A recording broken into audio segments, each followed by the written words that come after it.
हरियाणा में बहुत लंबे समय से इंतजार कर रहे लोगों के जो पंचायत चुनाव का इंतजार है वो और लंबा हो गया है हाईकोर्ट के फैसले के बाद। पर अब सरकार एक नया फॉर्मूला अपना सकती है पंचायत चुनाव करवाने का, जिससे पंचायत चुनाव जल्द हो सकते हैं। सरकार वापस ले सकती है अपना आरक्षण का फैसला। जी हाँ, आपने सही सुना, जो 50% महिलाओं को जो आरक्षण दिया है सरकार ने और BCA का जो आरक्षण है वो सरकार वापस ले सकती है।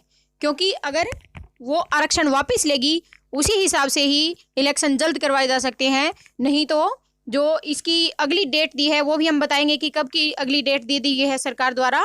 वो अगर डेट उस डेट के ऊपर भी जाती है तो भी इलेक्शन लेट हो जाएंगे। क्या पता उसके बाद भी और डेट दे दे सरकार।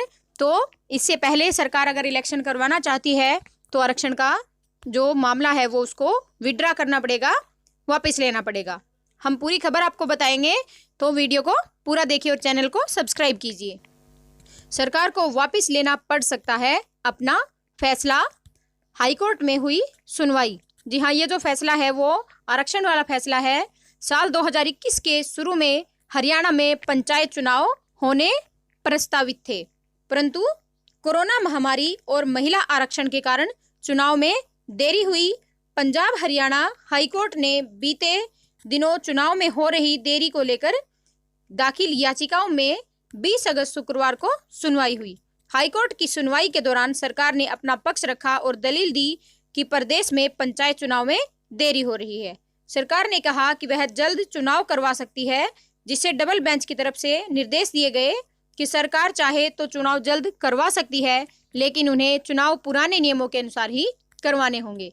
बता दें कि प्रदेश सरकार ने नए संशोधन के बाद राज्य में चुनाव करवाना चाहती है, लेकिन नए संशोधन में खामियां बताई गई हैं, जिसके चलते पंजाब एंड हरियाणा हाईकोर्ट में याचिकाएं भी दाखिल हो चुकी हैं, जिसकी अगली सुनवाई होगी 14 सितंबर को। जी हाँ, अब हरियाणा में पंचायत चुनाव को लेकर हाईकोर्ट और प्रदेश सरकार आमने सामने है। हाईकोर्ट ने बता दिया है कि सरकार अगर चुनाव करवाना चाहती है तो वह करवा सकती है, लेकिन पुराने नियमों के हिसाब से। ऐसे में सरकार को चुनाव जल्दी करवाने के लिए महिला आरक्षण के प्रावधान को वापस लेना पड़ सकता है। इस मामले की अगली सुनवाई 14 सितंबर को होनी है।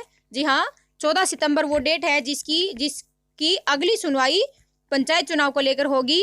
लेकिन दूसरी तरफ राज्य चुनाव आयोग चुनाव करवाने की तैयारियों में जुटा हुआ है और लगभग तैयारियां पूरी हो चुकी हैं। और ये पहले भी कहा गया था कि जैसे ही चिट्ठी आती है सरकार की ओर से इलेक्शन करवा लिए जाएंगे। और पिछले साल लिया था ऐतिहासिक फैसला।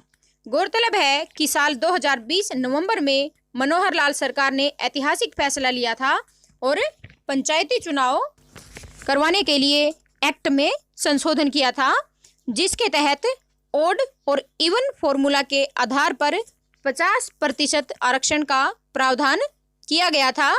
हर गांव में ओड इवन नंबर दिया गया। जिस गांव में महिला सरपंच निर्वाचित होगी वहां अगली बार पुरुष सरपंच नियुक्त किया जाएगा। यह नियम आरक्षित पदों पर भी मान्य होगा। इस संशोधन में कमियां बताई गई हैं, जिसको लेकर कोर्ट में याचिका डाली हुई है। इसी मामले में 20 अगस्त को सुनवाई हुई थी और वो सुनवाई अभी जो प्रतिनिधि हैं उनके हक में नहीं गई, क्योंकि इस सुनवाई का कोई भी फैसला नहीं आया और अगली डेट दे दी गई 14 सितंबर की। और इस डेट के हिसाब से भी लग रहा है कि क्या पता आगे भी और डेट बढ़ा दें, तो पंचायत चुनाव अभी होने इस हिसाब से नहीं दिख रहे। पर अगर सरकार चाहे तो पुराने नियमों के हिसाब से इलेक्शन करवाए जा सकते हैं, जिसमें कि ये जो 50% आरक्षण था, ये जो लागू किया गया था महिलाओं के लिए, इसको विड्रा करना पड़ेगा, इसको हटाना पड़ेगा। और उस जो पिछली बार जैसे इलेक्शन हुए थे पंचायत चुनाव के, उसी हिसाब से ही इलेक्शन करवाने पड़ेंगे। अगर सरकार इस बात को मान जाती है तो ही इलेक्शन जल्दी हो सकते हैं। तो आप अपनी राय कमेंट में ज़रूर दीजिएगा कि इस तरीके से इलेक्शन करवाए जाने चाहिए या नहीं करवाए जाने चाहिए, ये महिलाओं के हक में रहेगा या नहीं रहेगा। क्योंकि जो याचिका लगी हुई है महिला आरक्षण के लिए, उसमें यही कहा गया है कि 50% तक महिला को सीमित नहीं रखा जाना चाहिए।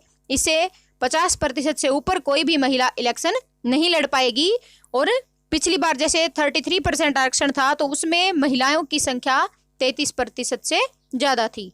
तो ऐसे ही नई अपडेट्स के लिए आप हमारे चैनल को सब्सक्राइब कीजिए। वीडियो कैसा लगा और क्या ये फैसला सरकार को लेना चाहिए, ये भी ज़रूर बताएं। धन्यवाद।